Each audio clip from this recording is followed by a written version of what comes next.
നിങ്ങൾ എപ്പോഴെങ്കിലും ചെറ്റക്കുടിയിൽ നിന്ന് ഐഐടിയിലെത്തിയ ഒരു നമ്പൂരി യുവാവിന്റെ കഥന എന്ന് പറഞ്ഞ എവിടെയെങ്കിലും കേട്ടിട്ടുണ്ടോ? സംവരണം എന്ന് പറയുന്നത് അർഹതയുള്ളവരിൽ നിന്ന് അവസരങ്ങൾ തട്ടിയെടുക്കുന്ന പരിപാടിയാണ്. അങ്ങനെയാണ് എന്നാണ് സി രവിചന്ദ്രൻ ശരണ്യമോൾ കേസ് എന്ന് പറഞ്ഞൊരു ആങ്കറുമായിട്ട് നടത്തിയ ഇന്റർവ്യൂവിൽ അദ്ദേഹത്തിന്റെ വാദം. എക്സാക്ട് വേർഡ്സ് ഇങ്ങനെയൊന്നുമല്ല, പക്ഷെ അതിന്റെ ക്രക്സ് ഇങ്ങനെയാണ്. ഈ ആർഗ്യുമെന്റ് ഡീബഗ് ചെയ്യുന്നതിന് മുമ്പ് നമുക്ക് ആദ്യം മെറിറ്റ് എന്താണെന്ന് മനസ്സിലാക്കണം. മാർക്കുകളും റാങ്കുകളും മാത്രമാണോ മെറിറ്റ്? അല്ല, ഒരു വ്യക്തിയുടെ സോഷ്യോ എക്കണോമിക് കണ്ടീഷൻസും കൂടി ചേരുമ്പോഴേ മെറിറ്റ് എന്നുള്ള ആർഗ്യുമെന്റ് പൂർണ്ണമാവുള്ളൂ. ജനറേഷണൽ വെൽത്ത് ഉള്ള മുൻ പേരൻസ്, വിദ്യാഭ്യാസമുള്ള ഒരാളും ഇതൊന്നുമില്ലാത്ത വേറൊരാളും ഒരേ ബൗദ്ധിക നിലവാരമുള്ള ആള് ഒരേ കോമ്പറ്റേറ്റീവ് എക്സാമിന് മത്സരിക്കുന്ന സമയത്തേക്ക് ആർക്കായിരിക്കും മുൻതൂക്കം കിട്ടുക?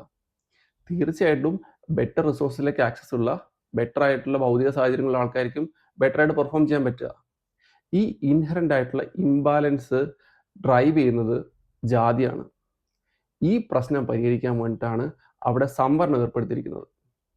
സംവരണം ഒരു ദാരിദ്ര്യ നിർമ്മാർജ്ജന പദ്ധതിയല്ല, റെപ്രസെൻറ്റേഷനാണ് സംവരണത്തിന്റെ ഉദ്ദേശം. അപ്പം നിങ്ങൾ ചോദിക്കും, എന്തുകൊണ്ടാണ് നിങ്ങളുടെ ജാതിയിൽ പെടുന്ന ആൾക്കാർ മാത്രം അവിടെ വരണം നിങ്ങൾ ആഗ്രഹിക്കുന്നത്? ആരെങ്കിലും വന്നാൽ പോരെന്ന് ചോദിക്കും. എന്നാൽ ആരെങ്കിലും വന്നാൽ പോരാ. പവർ പൊസിഷനിൽ താഴ്ന്ന ജാതിയിൽപ്പെട്ട അല്ലെങ്കിൽ അണ്ടർ പ്രിവിലേജ്ഡ് ആയിട്ടുള്ള ആളുകൾ വന്നിട്ടില്ല എങ്കിൽ അവിടുത്തെ പോളിസികൾ ഒരു മാറ്റവും ഇല്ലാതെ തുടരും. ഇന്ത്യയുടെ ഭരണഘടന എഴുതാൻ അംബേദ്കറിന് പറ്റിയതുകൊണ്ട് മാത്രമാണ് ഇന്ത്യയിലെ ദളിതൻ ഇത്രയെങ്കിലും മികച്ച രീതിയിലൂടെ ജീവിക്കുന്നത്. അല്ലെങ്കിൽ അടിമകളെ പോലെ ജീവിക്കേണ്ടി വന്നത്. അംബേദ്കർ എന്ന ഒറ്റ ഒരാൾ പവർ പൊസിഷനിലെത്തി സംഭവിച്ച മാറ്റമാണത്. ഇതുപോലെ പവർ പൊസിഷനുകളിൽ അണ്ടർ പ്രിവിലേജ്ഡ് ആയിട്ടുള്ള താഴ്ന്ന ജാതിയിൽപ്പെട്ട കാലങ്ങളായി വിദ്യാഭ്യാസവും അവസരങ്ങളും നിഷേധിക്കപ്പെട്ട ആളുകൾ വരുന്ന സമയത്ത് പോളിസികളിൽ മാറ്റം ഉണ്ടാവും. ഇനി പോളിസികളിൽ മാറ്റം വരാത്തൊരവസ്ഥ ഇപ്പോൾ നിലവിലുണ്ടോ എന്നുള്ളതല്ലേ ചോദ്യം. അതിന് ഏറ്റവും നല്ല ഉദാഹരണം ഇന്ത്യയിലെ ഉന്നത വിദ്യാഭ്യാസ സ്ഥാപനങ്ങളാണ്. ഇന്ത്യയിലെ IIMകളിലും IITകളിലും റിസർവേഷൻ നോംസ് പാലിക്കാറില്ല. എന്തുകൊണ്ടാണ് റിസർവേഷൻ നോംസ് പാലിക്കാത്തത്? അവിടുത്തെ പവർ പൊസിഷൻസ് ഓക്യുപ്പൈ ചെയ്യുന്നത് മുഴുവൻ ബ്രാഹ്മണരും അതുപോലുള്ള ഉയർന്ന ജാതിയിൽപ്പെട്ട ആൾക്കാരുമാണ്. ചെന്നൈ IIT അറിയപ്പെടുന്നത് അയ്യങ്കാർ ഇൻസ്റ്റിറ്റ്യൂട്ട് ഓഫ് ടെക്നോളജി എന്നാണ്. അത് എന്തുകൊണ്ടാണ്? അവിടെ പവർ പൊസിഷൻസ് മുഴുവൻ ഓക്യുപ്പൈ ചെയ്യുന്നത് അയ്യങ്കാർമാർ എന്ന് പറഞ്ഞ തമിഴ് ബ്രാഹ്മണരാണ്. അതുകൊണ്ടാണ് അവരങ്ങനെ വിളിക്കുന്നത്. ഈ ഒരു സാമൂഹിക സാഹചര്യം നിലവിലുള്ളപ്പോഴാണ് സംവരണം കഴിവുള്ളവരുടെ കയ്യിൽ നിന്ന് അല്ലെങ്കിൽ മെറിറ്റുള്ളവരുടെ കയ്യിൽ നിന്ന് അവസരങ്ങൾ തട്ടിയെടുക്കാനാണെന്ന് പറയുന്നത്. നിങ്ങൾ പത്രത്തിൽ പല സ്ഥലത്തും വായിച്ചിട്ടുണ്ടാവും, ചെറ്റക്കുടിയിൽ നിന്ന് IITയിലേക്ക് അല്ലെങ്കിൽ ചെറ്റക്കുടിയിൽ നിന്ന് IIMയിലേക്ക് എന്ന് പറയുന്ന വാർത്തകൾ ശ്രദ്ധിച്ചിട്ടുണ്ടാവും.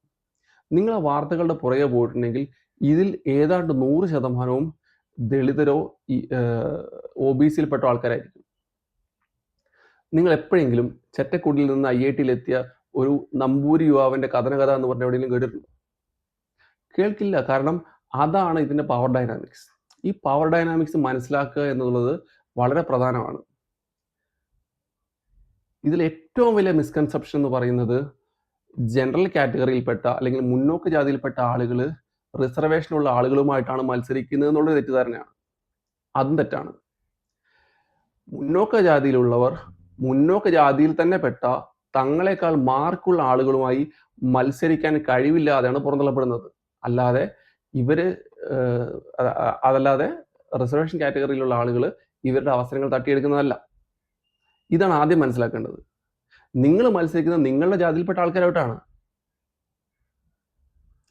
ഇന്ത്യയിലെ ഒരു ദളിതന് അല്ലെങ്കിൽ OBCക്കാരന് അവന്റെ ജാതി കൊണ്ട് ഒരു പ്രയോജനം ഉണ്ടാവുന്നത് വിദ്യാഭ്യാസ കാര്യത്തിലും ജോലിയുടെ കാര്യത്തിലും മാത്രമാണ്. അല്ലാത്ത എല്ലാ സമയത്തും അവനതൊരു ബാധ്യതയാണ്.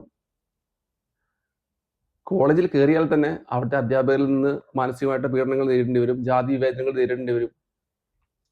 ഇന്ത്യയിലെ ഉന്നത വിദ്യാഭ്യാസ സ്ഥാപനങ്ങളിൽ കയറുന്ന ദളിതരായിട്ടുള്ള വിദ്യാർത്ഥികൾ കോഴ്സ് ഡ്രോപ്പ് ചെയ്ത് പോകുന്നതിന്റെ വാർത്തകൾ നിങ്ങൾ കേട്ടിട്ടുണ്ടാവും.